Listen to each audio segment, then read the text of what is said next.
Serangan udara yang dilancarkan militer Israel di Khan Yunis, Gaza menewaskan sedikitnya sejumlah warga Palestina, termasuk anak-anak.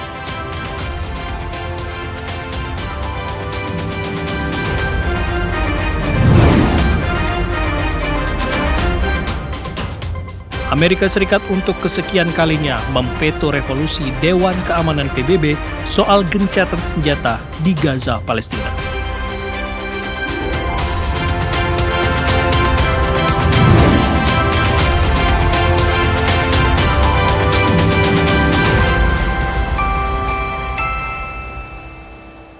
Selamat malam saudara, Dunia Dalam Berita kembali hadir menjumpai Anda tentunya dengan beragam informasi mancanegara. Malam ini bersama saya Tengku Fajri dan inilah Dunia Dalam Berita selengkapnya.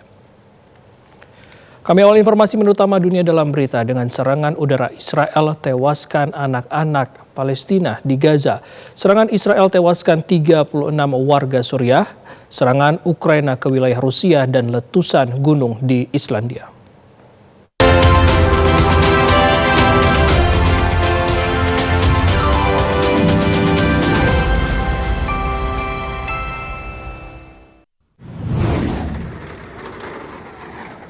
Serangan udara Israel di Khan Yunis, Gaza menewaskan sedikitnya 7 warga Palestina, termasuk anak-anak.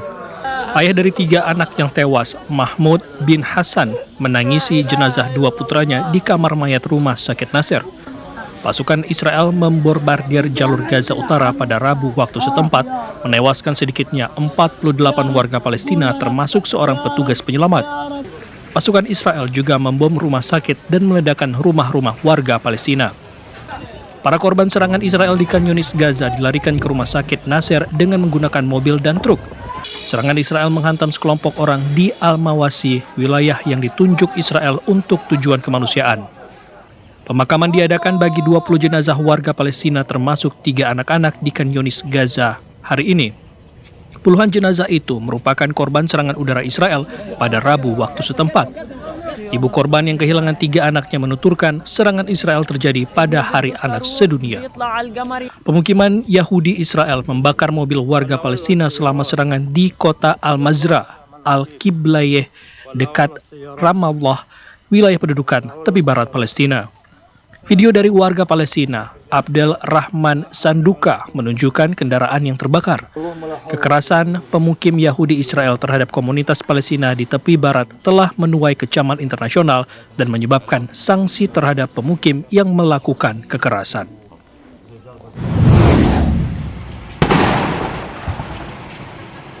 Video menunjukkan kerusakan di kota perbatasan Israel, Matula, setelah dibom oleh pejuang Libanon Hizbullah minggu ini. Lebih dari 60.000 warga komunitas Israel di sepanjang perbatasan dengan Lebanon telah dievakuasi selama lebih dari setahun. Beberapa bagian Metula yang saat ini masih merupakan zona militer tertutup telah hancur akibat mortir atau rudal yang ditembakkan dari desa-desa Lebanon di sekitarnya. Kerusakan juga terjadi pada bangunan tempat tinggal akibat serangan roket Hizbullah di kota Kiryat Shmona, Israel Utara, dekat perbatasan dengan Lebanon. Kiryat Shmona, salah satu kota terbesar di perbatasan utara Israel, dievakuasi pada bulan Oktober lalu di tengah pertempuran antara militer Israel dan pejuang Lebanon Hizbullah. Seorang mediator senior Amerika Serikat mengatakan pada Selasa 19 November bahwa ada peluang nyata untuk mengakhiri konflik antara Israel dan Hizbullah. Sementara itu, Kementerian Kesehatan Masyarakat Lebanon menyatakan jumlah korban tewas akibat serangan Israel di Lebanon sejak 8 Oktober 2023 meningkat menjadi 3.558 orang dan 15.123 lainnya luka-luka. Selama 24 jam terakhir, 14 orang tewas dan 87 lainnya luka-luka akibat serangan Israel. Kantor Berita Badan Nasional Lebanon melaporkan pasukan pertahanan Israel atau IDF melancarkan penembakan dan serangan udara di beberapa lokasi di Lebanon Selatan.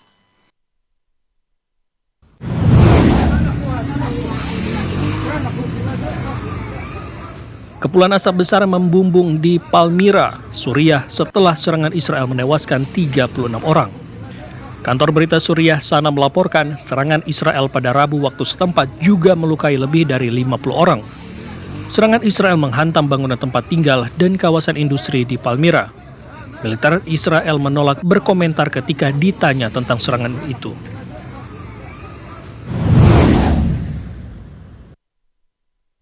Rekaman gambar yang dirilis pada Rabu menunjukkan beberapa serangan di wilayah Kursk, Rusia. Ukraina menembakkan rudal jelajah Storm Shadow Inggris ke Rusia pada Rabu, senjata terbaru yang diizinkan untuk digunakan pada sasaran di Rusia. Serangan tersebut dilaporkan oleh koresponden Perang Rusia di Telegram yang dikonfirmasi oleh seorang pejabat yang tidak mau disebutkan namanya. Media Inggris melaporkan Ukraina telah menembakkan rudal Storm Shadow buatan Inggris ke wilayah Rusia. Rudal yang diproduksi oleh perusahaan sistem rudal multinasional Eropa MBDA ini memiliki jangkauan 250 km. Pada Mei 2023, Inggris menjadi negara pertama yang memasok rudal jelajah Storm Shadow ke Ukraina untuk menargetkan posisi militer Rusia di wilayah Ukraina. Laporan Times mengutip sumber pemerintah yang mengatakan bahwa penggunaan rudal ini di wilayah Rusia mungkin mengindikasikan potensi pencabutan pembatasan penembakan rudal Storm Shadow buatan Inggris ke Rusia.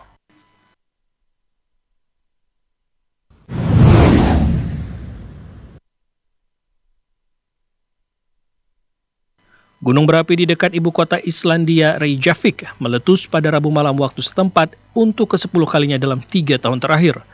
Kantor Meteorologi Islandia menyatakan gunung berapi itu memuntahkan lava dan asap. Situs web Live from Michael Land menunjukkan video aktivitas gunung berapi dari 2 lokasi, satu dari puncak gunung di sebelah barat dan satu lagi dari Fogustapi yang terletak di barat kota Fogar di sisi utara semenanjung Reykjanes. Ketika magma terakumulasi di bawah tanah, pihak berwenang telah memperingatkan akan adanya aktivitas gunung berapi di semenanjung tersebut. Letusan di semenanjung Reykjanes yang dikenal sebagai letusan Visura tidak menyebabkan penyebaran abu secara signifikan.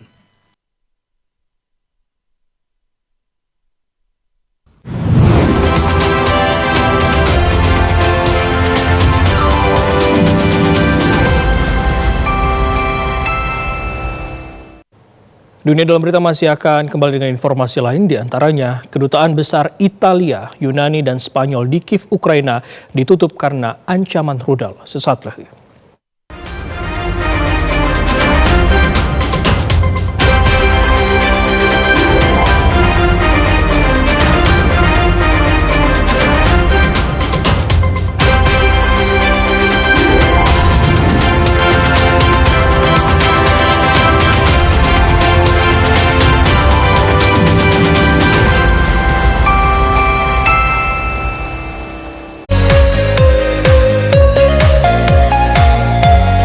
Di Bali sudah berkembang seni kerajinan perak itu sejak zaman kerajaan dulu. Kita juga banyak belajar dari turis-turis asing yang datang ke Bali dan membawa teknologi seni kerajinan perak.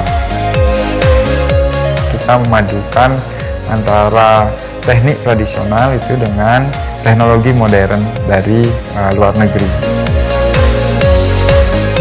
Uniknya seni kerajinan perak di Celuk khususnya ini, pasar terbesar kami justru dari luar negeri.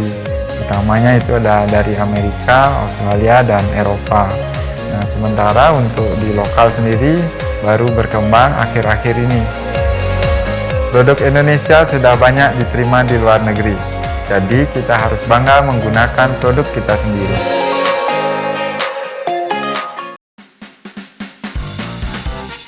Serial drama yang mengangkat kisah keseharian dari Dr. Dedi dan keluarga. Yaudah ayah, berdua sama Jojo, biar adil, ya? Ya.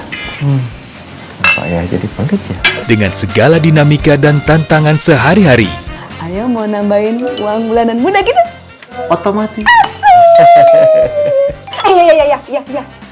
Kalau Jojo antar jemput anak-anak, berarti uang hariannya mereka buat bunda.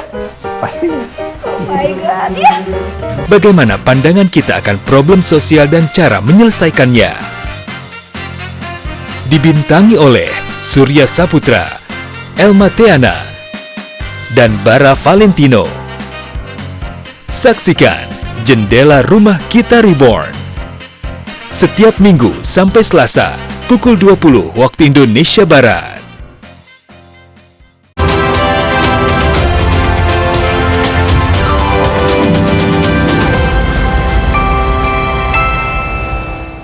Selamat malam saudara, terima kasih Anda kembali menyaksikan Dunia Dalam Berita. Militer Israel terus menggempur jalur Gaza Palestina saat Amerika Serikat untuk kesekian kalinya memveto resolusi Dewan Keamanan PBB tentang gencatan senjata di Gaza. Sementara itu Palestina menolak rencana Israel membangun zona penyangga di Gaza Utara.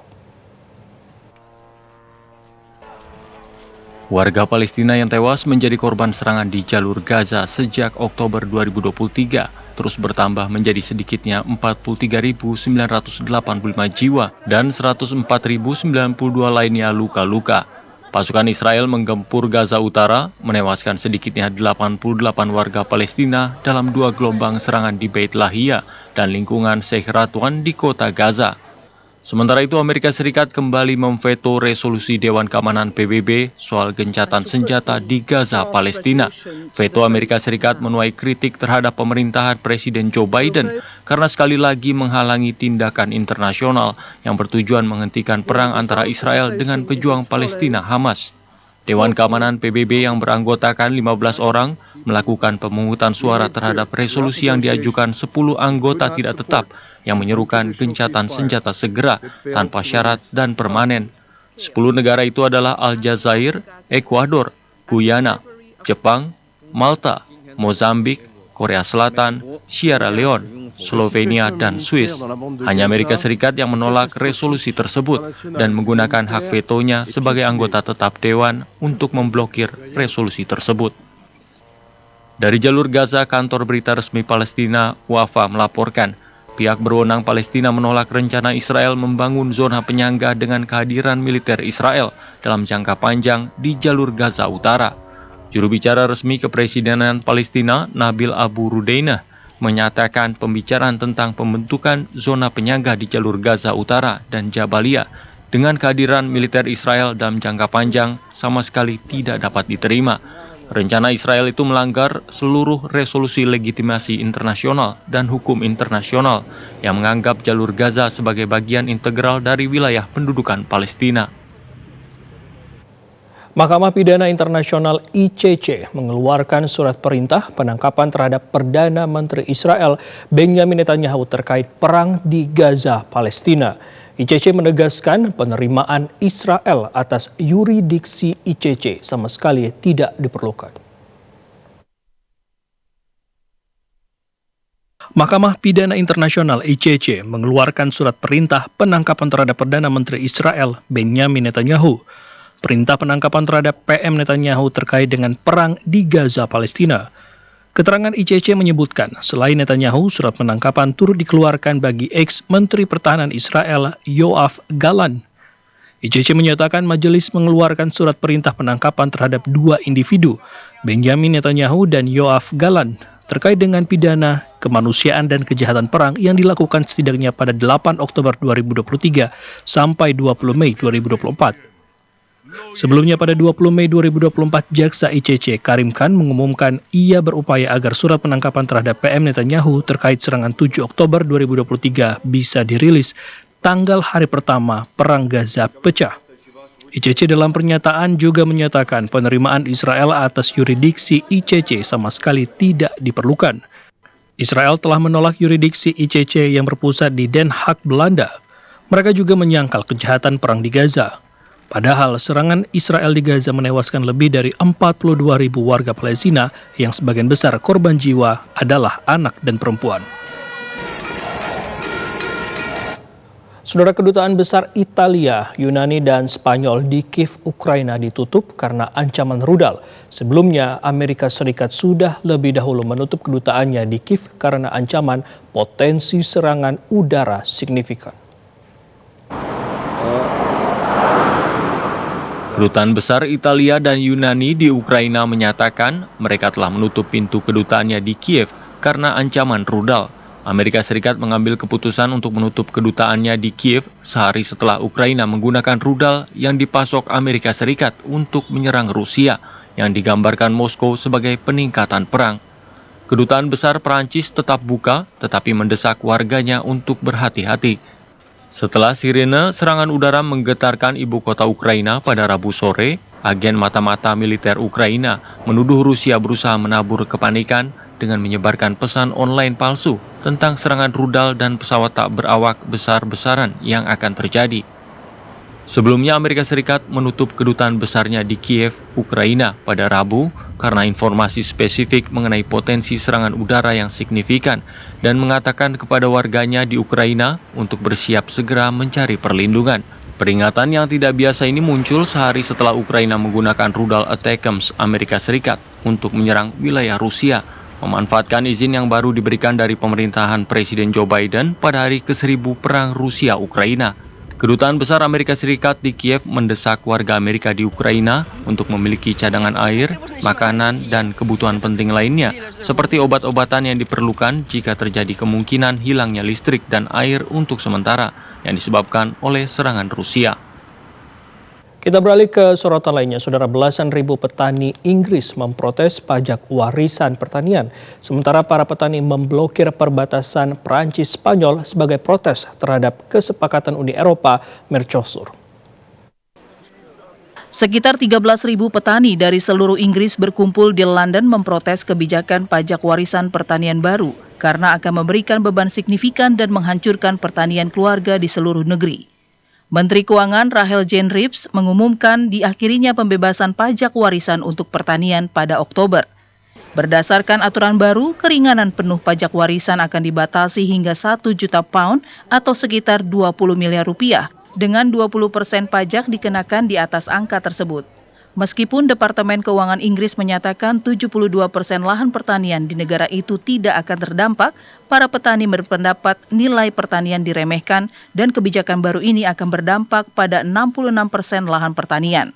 Banyak petani khawatir harus menjual tanah untuk menutupi biaya pajak. Sementara itu, para petani Perancis memblokir perbatasan Prancis-Spanyol sebagai protes terhadap kesepakatan Uni Eropa dengan Mercosur.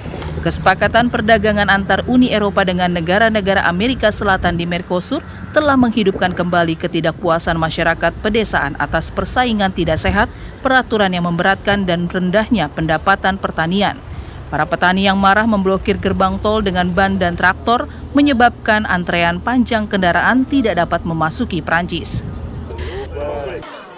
Di ibu kota Bolivia, La Paz, anggota sektor daging Bolivia melakukan pemogokan untuk melindungi pasar domestik dari ekspor. Para pengunjuk rasa menuduh para peternak menaikkan harga sapi dan menyalahkan ekspor daging sebagai penyebab berkurangnya pasokan dalam negeri. Pemerintah dan Federasi Peternak Santa Cruz telah meminta Serikat Pekerja Kontrakabo berdialog untuk mengakhiri pemogokan. Parlemen Australia tengah membahas undang-undang baru yang bertujuan melarang anak di bawah 16 tahun mengakses media sosial. Jika disahkan, platform diantaranya X, TikTok, Facebook, dan Instagram yang tidak memenuhi aturan akan didenda hingga 50 juta dolar Australia atau sekitar 797 miliar rupiah. Pemerintah Australia membahas undang-undang baru yang melarang anak berusia di bawah 16 tahun menggunakan media sosial. Australia menjadi negara pertama di dunia yang memberlakukan aturan ini secara menyeluruh. Menteri Komunikasi Australia, Michelle Rowland, menyebut ini adalah sebagai langkah revolusioner dan regulasi media sosial. Australia berada di garis depan upaya global melindungi anak-anak dari dampak negatif dunia digital seperti perundungan daring dan penyebaran konten ilegal. Ia menegaskan pentingnya menjaga kesehatan mental dan keselamatan pengguna muda. Namun rincian teknis tentang cara platform harus mencegah akses anak di bawah umur masih belum jelas. Pemerintah Australia juga mewajibkan perusahaan media sosial menghapus semua data yang dikumpulkan untuk verifikasi usia. Jika disahkan, platform diantaranya X, TikTok, Facebook, dan Instagram yang tidak mematuhi aturan ini akan didenda hingga 50 juta dolar Australia atau sekitar 797 miliar rupiah. Banyak negara telah berjanji untuk mengeluarkan undang-undang yang membatasi penggunaan media sosial oleh anak-anak. Di antara negara bagian Florida, Amerika Serikat, yang telah melarang anak-anak di bawah 14 tahun memiliki akun di media sosial. Lalu, pemerintah Norwegia berencana menaikkan batas usia penggunaan media sosial oleh remaja di negara tersebut melalui amandemen Undang-Undang Data Pribadi. Pemerintah Norwegia ingin mengubah batas usia menjadi 15 tahun, tetapi orang tua tetap dapat memberikan persetujuan untuk anak-anak yang lebih muda. Sementara itu, salah satu tokoh teknologi terkemuka di dunia dan pendiri Microsoft, Bill Gates, menilai pemberian ponsel minimal pada usia 14 tahun. Menurut Gates, menunda pemberian ponsel dapat memberikan manfaat besar bagi perkembangan anak. Dan saudara, dunia dalam berita masih akan kembali dengan informasi lain, diantaranya klub sepak bola Liga Serie A Italia, Genoa, menunjuk mantan kapten Arsenal Patrick Vieira sebagai manajer baru mereka. Informasi dari dunia olahraga saat lagi.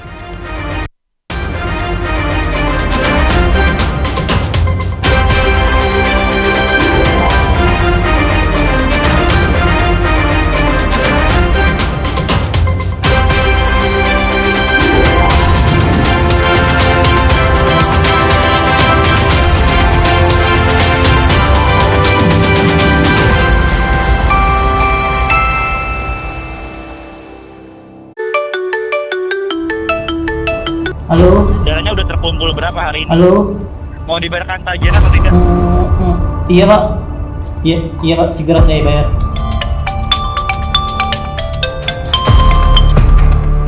Halo. Oh, Pak, udah sekarang gimana mau diselesainya? Siapa sih? Halo? Ya, halo Pak, halo. Gak jelas.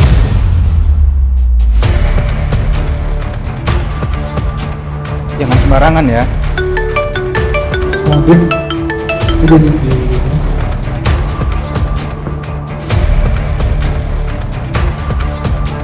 Mana nih dong? Apa maksudnya ini? Maaf ya, maaf. Aku ada keperluan mendesak. Aku terjebak pinjaman online ilegal. Doni. Nah, ini nih akibat tidak teliti dan hati-hati. Dampaknya seperti ini akibat pinjaman online. Jika terjerat pinjaman online ilegal, lakukan hal ini. Hindari pinjaman online ilegal. Pinjaman online harus terdaftar OJK. Caranya, telepon ke kontak 157 atau cek ke www.ojk.co.id. Stop pinjaman online ilegal.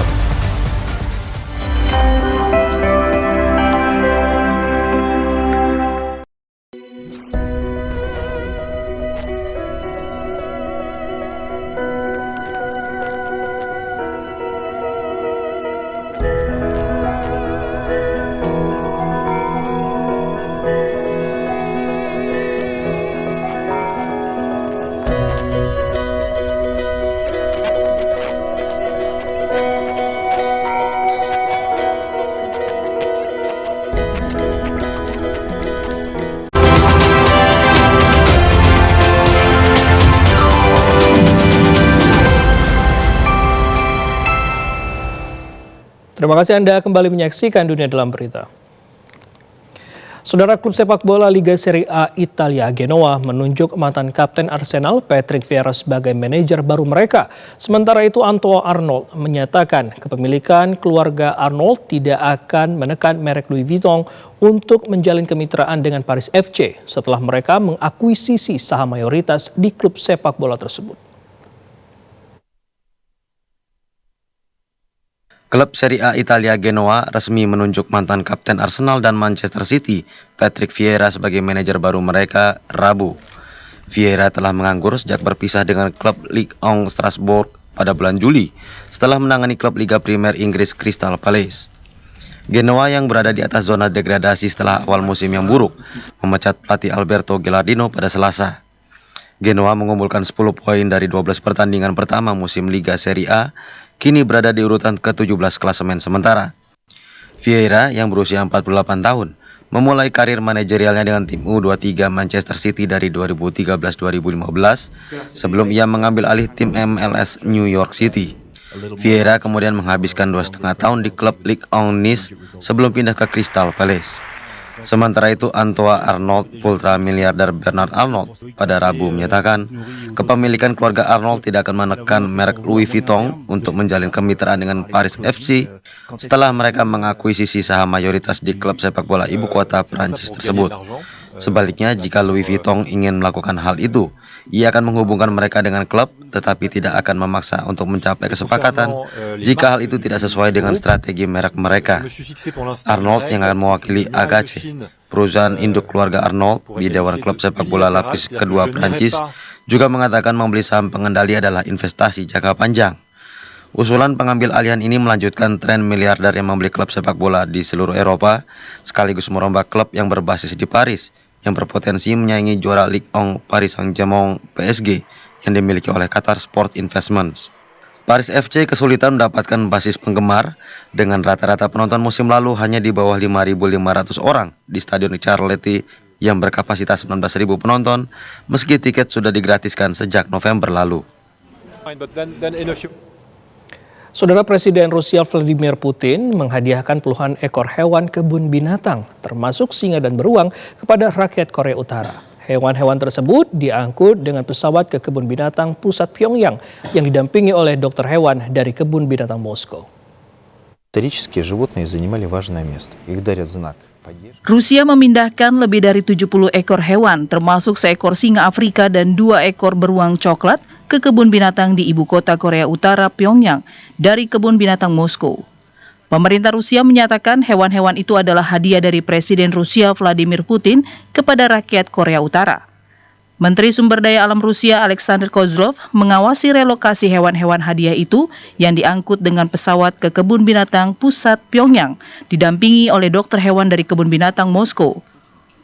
Gambar yang dirilis pemerintah Rusia menunjukkan seekor kakatua putih berjalan di dalam kandang. Kozlov diajak berkeliling ke kebun binatang Korea Utara. Rusia pada April lalu menyumbangkan burung termasuk elang, bangau, dan burung beo ke kebun binatang pusat Pyongyang. Pyongyang dan Moskow telah menjalin hubungan lebih erat sejak Presiden Putin mengunjungi negara tersebut pada Juni dan menandatangani perjanjian dengan pemimpin Korea Utara Kim Jong-un. Kim Jong-un menghadiahkan kepada Putin sepasang anjing pungsan ras lokal. Kedua pemimpin negara juga bergiliran berkendara dengan limusin Aurus buatan Rusia. Wanita tertinggi dan wanita terpendek di dunia bertemu untuk merayakan Hari Rekor Dunia Guinness. Sebagai dua pemegang gelar paling populer saat ini, mereka juga dihormati sebagai ikon dan ditampilkan dalam buku baru rekor dunia Guinness.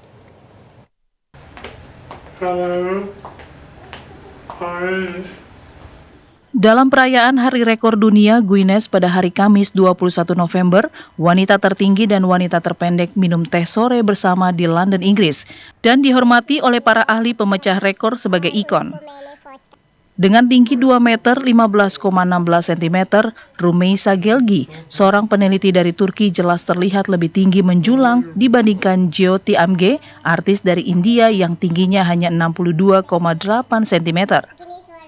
Namun perbedaan tinggi badan tidak menjadi penghalang bagi mereka untuk menikmati kebersamaan pada pertemuan di Hotel Savoy. Amge mengaku sangat menyenangkan bertemu dengan wanita tertinggi di dunia untuk pertama kalinya. Gelgi dinilai sangat baik hati dan Amge merasa sangat nyaman berbicara dengannya. Komentar serupa juga disampaikan oleh Gelgi yang mengatakan bahwa mereka memiliki banyak kesamaan seperti perawatan diri, tata rias, dan merawat kuku mereka. Dimulai pada tahun 2004, Hari Rekor Dunia Guinness mendorong orang-orang di seluruh dunia untuk mencoba dan mencetak rekor baru. Sebagai dua pemegang gelar paling populer saat ini, Amge dan Gelgi juga dihormati sebagai ikon dan mereka ditampilkan dalam buku baru Guinness. Pemimpin redaksi Hari Rekor Dunia Guinness, Craig Glenday, mengatakan ini adalah tahun yang sangat istimewa bagi Guinness World Records.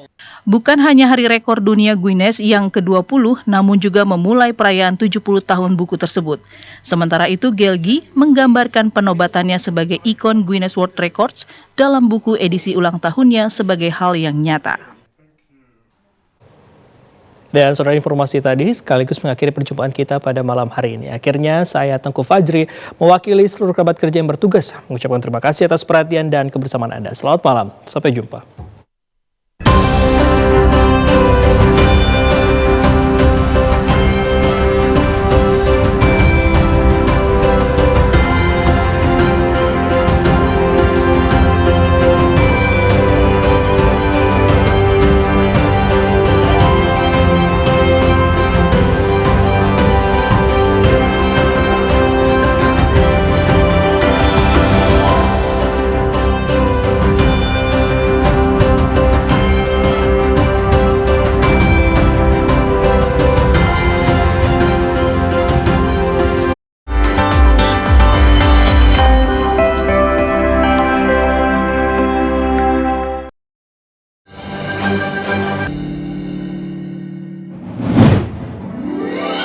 President Prabowo Subianto calls on developed countries to seriously implement commitments on climate change and recognizing contribution of Indonesia's forests.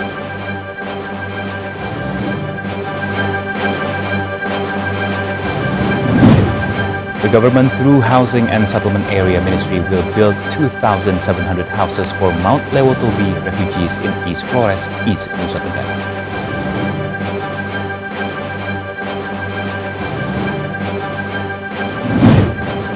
President Prabowo Subianto expressed gratitude to Indonesian football team following recent victory against Saudi Arabia.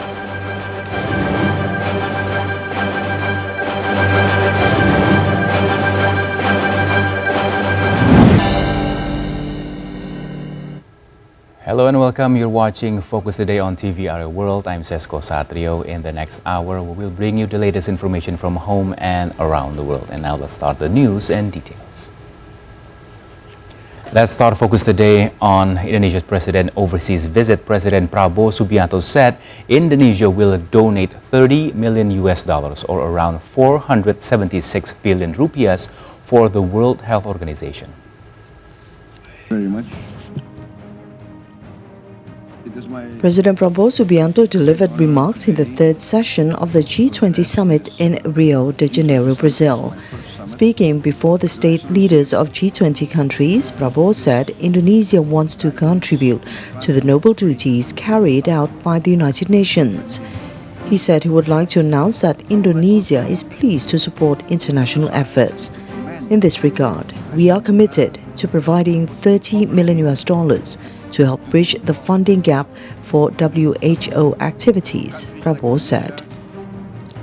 Prabowo encouraged G20 countries to keep up giving positive impact. He wants these countries to unite big power they have.